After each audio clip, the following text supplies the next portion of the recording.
Good morning and thank you for tuning in. This is Walter Mithkite reporting for GNN, the Gielinor News Network. In the wake of the Varlamore Tourist Bureau opening up the area west of the Hailstorm Mountains, very few citizens noticed that the Gielinorian Cartography Society added Menaphos to the official sanctioned world map. For the first time since the kingdoms of the mainland established the cartographic NGO, no areas are blacked out. Because of this huge development, the Pharaoh of Menaphos, Pharaoh Chemesis, has reached out to GNN for a public announcement. Pharaoh Chemesis, we are incredibly thankful for you choosing our network for this exclusive announcement. The air is yours. Why, thank you, Walter. After 2 decades, the anti-Menites at the Gielinorian Cartography Society have not given us the basic humanity of putting us on their map. Our great nation has existed for over 20 years, and since we have refused to let the diseased population of Sophanum through our gates, we have been conspired against by them and the Al-Kharidian Emirate to quite literally remove us from the face of their map.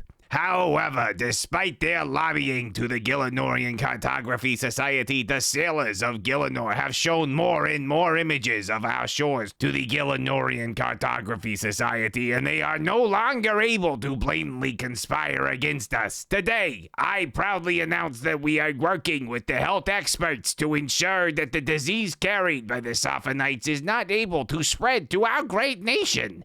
Once we finish this research, we will be opening our gates to all Gielinorians. We look forward to welcoming you all when that time comes, even the anti-Menitic Sophonites and Al-Kharidians. Wow. Pharaoh Chemesis, this is historic proportions of news to announce on our network. In the interest of remaining unbiased, what do you make of the rumors that you are being mind-controlled as a thrall of a mascot? In a totally unrelated turn of events, I would also like to announce that GNN is a corporate news network filled with anti-Menitic propaganda. Oh, Pharaoh, I am so sorry. I was merely asking questions. Well, folks, I would apologize until the cows come home, but our production crew is reporting that Pharaoh Chemesis has disconnected his comm-orb from our network. While we get our next guest ready, please listen to this pre-recorded segment by our producer, WEEV. Hello, everyone. I hope you're enjoying today's broadcast. I am very excited to be a part of such an announcement from a political leader that hasn't reached out to the outside world in years. I really hope that interview goes well. I am sure Walter will do great. Speaking of doing great, the guide we produced for demonic gorillas 2 weeks ago seems to be relatively successful. Because of this, we intend on producing another guide about every other week alongside our weekly GNN broadcasts. As for the podcast episodes that I released 2 of this week, we will see how they perform over the coming weeks and decide whether or not we should continue them. Please let us know what you think of our content, be it this broadcast, the podcast, or the guides we create. We aim to be a broadcast for the people and by the people. After all, it is only because of supporting viewers like you that like and subscribe to our broadcast that we are enabled to continue our broadcast week in and week out. Thank you for that support. Back to you at the desk, Walter. And thank you, WEEV. These are very exciting times for the production team here at GNN. I will say, though, I am worried for my job security if any of these other shows take off.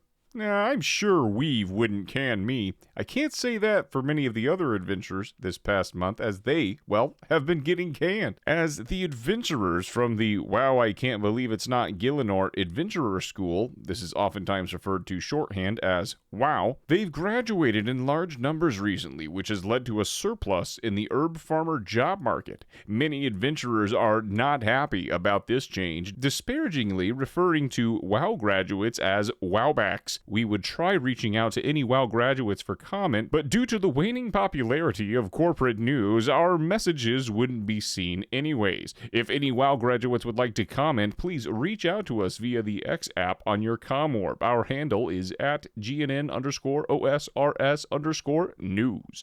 And we would love to be proven wrong. Sadly, our lack of comment from WOW graduates means that we must reach out to the Farmer Union President, Herbert runner.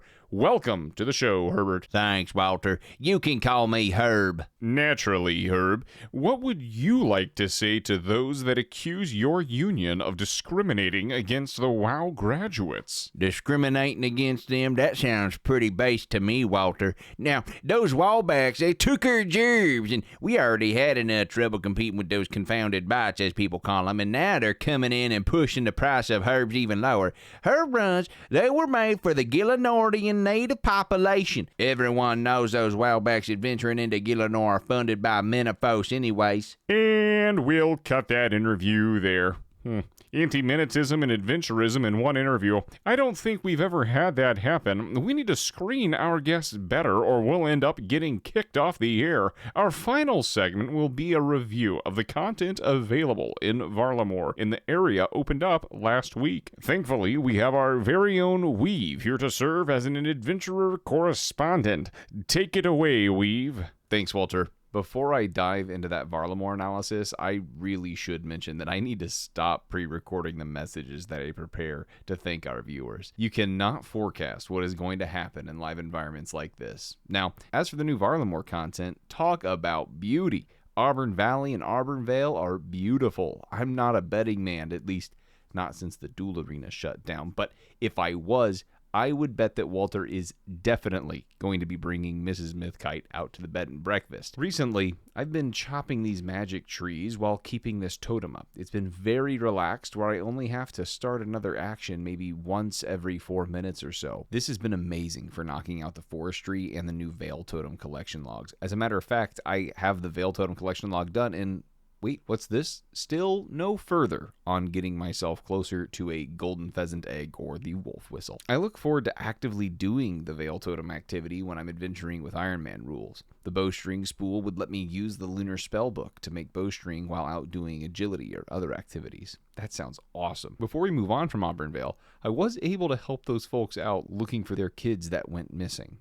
While rescuing the kids, I found some monsters that I, again, intend to kill under Iron Man rules because of the antler guard they drop that gives a massive prayer bonus that really lets you kill monsters with super low intensity. As we move south towards the Tlotli Rainforest, I lost my mind laughing through the Scrambled quest that takes place in and around Tal Teklan. I won't spoil it here. Please go complete this quest. The rewards are nice if you do it at the levels required, and the people in this quest are quite the characters.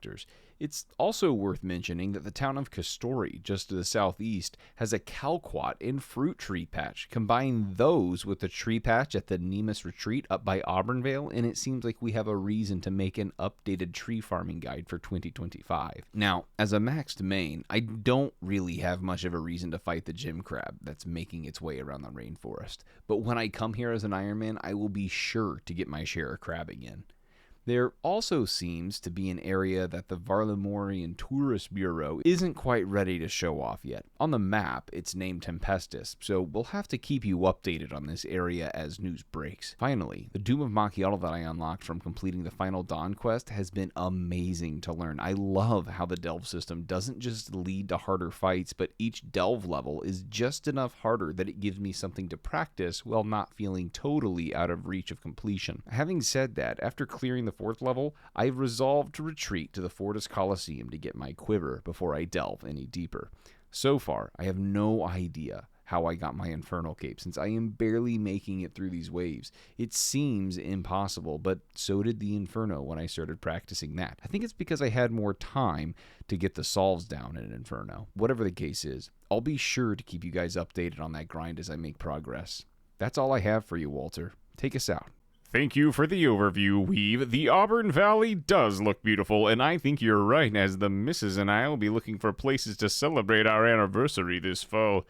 That wraps up our coverage for today, folks. Thank you for your viewership. This has been Walter Mithkite for GNN, signing off.